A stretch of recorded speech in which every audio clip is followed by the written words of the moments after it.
Mungkin ada dari kalian yang masih mempertanyakan, kenapa sih motor-motor 2 tak itu mesti pakai oli samping, padahal motor 4 tak gak ada istilah oli samping.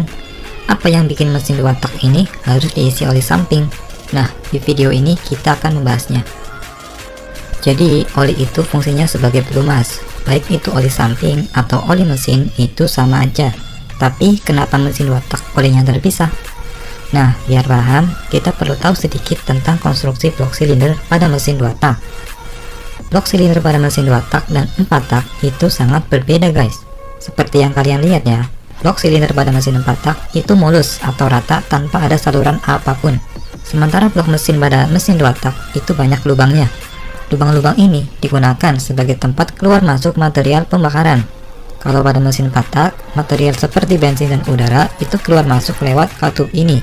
Jadi, material pembakaran langsung terhubung ke ruang bakar. Hal ini berbeda dengan mesin 2 tak yang melibatkan ruang engkol dalam mekanisme pembakarannya. Kalau kita bahas bagaimana pembakaran pada mesin 2 tak, campuran udara dan bensin dari karbu itu nggak langsung menuju ke ruang bakar, melainkan terisa masuk ke ruang engkol terlebih dahulu. Ketika piston gerak ke bawah, campuran udara tersebut akan terdorong masuk ke ruang bakar melalui saluran transfer ini. Setelah itu, pembakaran bisa terjadi. Karena mekanisme pembakaran mesin 2 tak itu melibatkan ruang engkol, maka di dalam ruang engkol ini juga harus bersih alias harus tidak ada olinya. Karena kalau ada olinya, pasti ini akan langsung terbawa oleh aliran udara ke ruang bakar, sehingga ini justru akan menguras oli dalam waktu yang singkat. Tapi kan namanya poros engkol dan silinder ini juga sangat memerlukan pelumasan. Oleh sebab itu, ada sistem pelumasan sekunder atau yang biasa kita sebut dengan oli samping. Jadi, oli samping itu akan fokus untuk melumasi silinder dan poros engkol ini. Lalu, bagaimana caranya oli samping bisa menjangkau area tersebut? Oli samping bekerja dengan mencampurkan oli ke dalam aliran udara intake. Jadi, tangki oli samping akan terhubung dengan pompa yang letaknya di sini. Pompa ini terhubung dengan poros engkol mesin sehingga debit pompaannya dipengaruhi oleh kecepatan mesin. Lalu kemana arah pompaannya?